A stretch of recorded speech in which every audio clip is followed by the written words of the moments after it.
ये कहानी सच्ची घटना पर आधारित है। करीब 12,000 रुपये प्रति माह कमाने वाला एक लड़का जो बेहोशी की हालत में था, अचानक जब उसकी आंखें खुलती हैं, वो देखता है कि वह एक आलीशान कमरे के अंदर था। जब चारों तरफ नज़रें घुमाता है तो हैरान हो जाता है। आलीशान घर के अंदर जिस बिस्तर पर वह लेटा हुआ था वह बहुत ही खूबसूरत था। इससे पहले उसने अपनी ज़िंदगी में ऐसा बिस्तर कभी नहीं देखा। जब उस पर वह हाथ फेरता है तो वह मखमली गद्दा देखकर एकदम उसकी आंखें खुल जाती हैं और खुलने के बाद जो देखता है कि उसके कमरे में ऐसी कौन सी वस्तु थी, ऐसी कौन सी चीज़ थी जो दिख नहीं रही थी। बेहद खूबसूरत, लेकिन इससे भी हैरान करने वाली बात यह थी कि वहीं पास में एक सोफ़ा रखा हुआ है।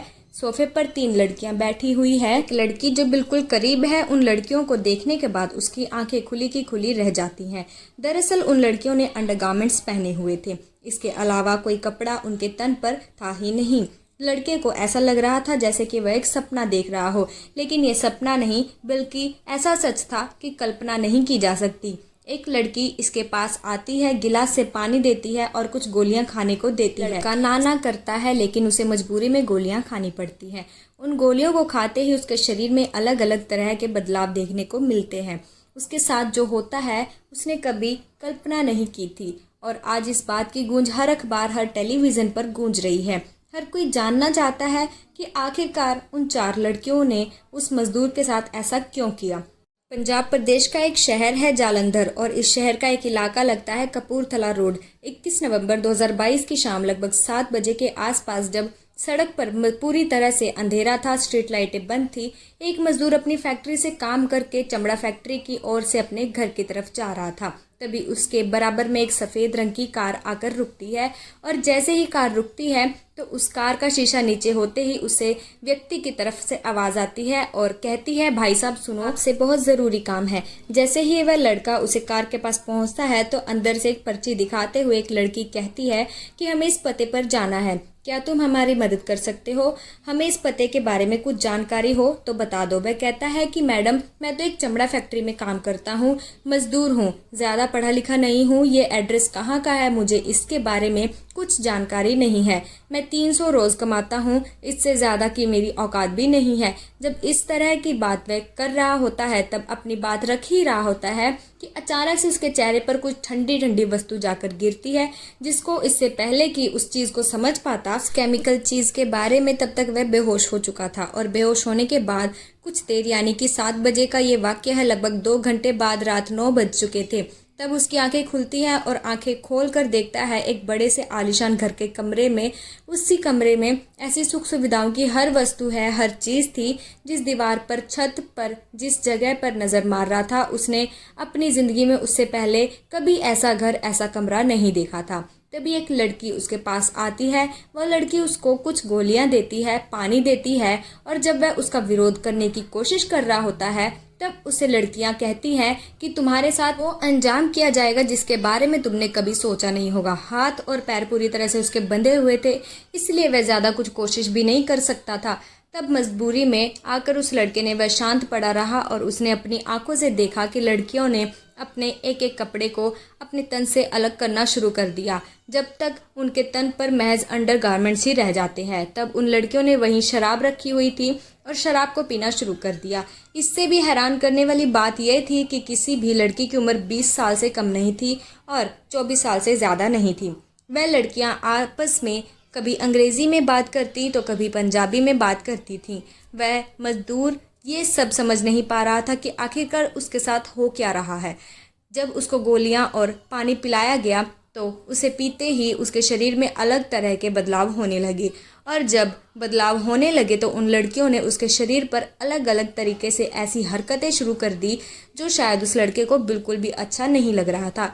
लेकिन जिस तरह से उन लड़कियों ने कूदना शुरू करती हैं, जैसे आपस में कंपटीशन होता है, कंपटीशन कुछ इस तरह से होता है कि बारी बारी से उसके साथ वह रेप करने लगती हैं, बलात्कार करने लगती हैं। जैसे कोई पुरुष किसी महिला का या किसी लड़के का रेप करता है, बलात्कार करता है। वह रो रहा था, कह रहा था कि मैडम, तुम मुझे जानते नहीं हो, मैं मजदूर हूँ, मैं गरीब आदमी हूँ, तुम ये सब क्यों कर रहे हो। लेकिन वह चारों की चारों हवस की भूखी थी, अंधी थी और शायद उन्हें कुछ भी उसे अपनी ख्वाहिशों को पूरा करने के अलावा शायद उन्हें कुछ दिखाई भी नहीं दे रहा था। और धीरे धीरे करके रात 3 बज जाते हैं। 3 बजने तक उसके साथ वह ऐसे ही घिनौना काम कर रही थी। और जब 4 बज जाते हैं, जिस तरह से वहाँ से किडनैप करके उसका हाथ और पैर बांधकर उसे लाया गया था, ठीक उसी तरह से हाथ और पैर बांधकर उसको उसी जगह पे उसी इलाके के आसपास फेंक देती हैं। अगले दिन वह लड़का सीधा थाना पहुंचता है और थाने जाने के बाद अपनी परेशानी इससे पहले कि बताने की कोशिश करता, थाने से बाहर वापस लौट कर आ जाता है। क्योंकि वह गरीब आदमी था, वह ये कहते हुए कि शायद पुलिस कोई कार्रवाई करेगी या नहीं। तभी लड़का अपने घर चला जाता है और घर जाने के बाद रात बीती हुई सारी बातें अपने घर वालों को बताता है। ये बात उसके घर वालों के माध्यम से बात मीडिया तक पहुंच जाती है। जब बात मीडिया तक पहुंचती है तो ऐसा कौन सा अखबार, ऐसा कौन सा टेलीविज़न नहीं था जहां हर जगह ये बात आग की तरह फैल जाती है।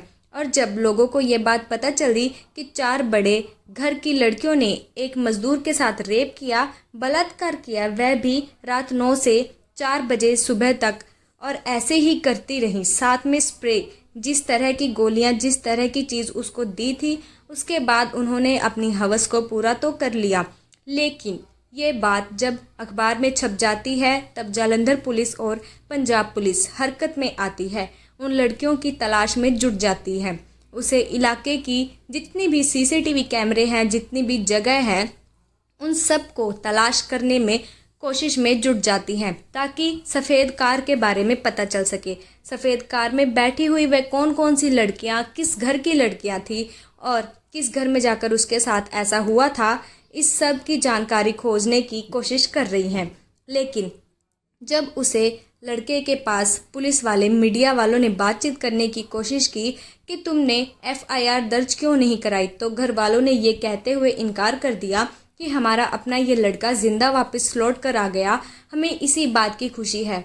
वह चारों लड़कियां चाहती तो शायद इसका मर्डर भी कर सकती थी, इसको मार भी सकती थी, नुकसान भी पहुंचा सकती थी, लेकिन उन्होंने उसके साथ शारीरिक शोषण करने के अलावा कोई और नुकसान नहीं पहुंचाया। इसीलिए हम कोई कार्रवाई नहीं करना चाहते। वैसे भी हम लोग गरीब इंसान हैं, महीने के 10 या 12 हज़ार रुपये महीना कमाते हैं, इससे घर का खर्च भी नहीं चल पाता।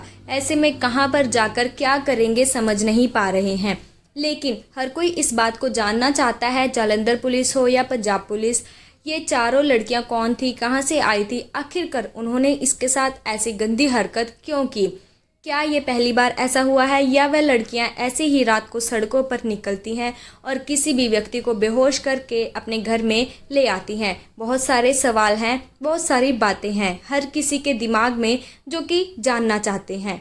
ठीक वैसे ही जैसे लोगों को इस बात की जानकारी मिली खबरों के माध्यम से, तब लोग इस घटना को लेकर चटकारा भी ले रहे हैं और हैरानी भी कर रहे हैं कि एक तरफ लड़कियों के साथ गंदा काम होता है, एक तरफ लड़कियों को हवस का शिकार बनाकर उनकी हत्या कर दी जाती है। और इस ज़माने में, इस समाज में ऐसी भी लड़कियां हैं जो लड़कों का भी शोषण कर रही हैं। ये बात कितनी सच है और कितनी झूठ है, इसके बारे में जालंधर पुलिस अपनी जांच पड़ताल में जुटी हुई है। उनका दावा है कि जितना जल्दी हो सके इस सच को दुनिया के सामने रखकर इसे पर्दा ज़रूर उठाया जाएगा। इस कहानी को सुनना किसी के दिल को ठेस पहुंचाना नहीं है, बस आपको जागरूक करना है। अगर आपको कहानी पसंद आती है तो लाइक, शेयर और चैनल को सब्सक्राइब ज़रूर कर लें। धन्यवाद।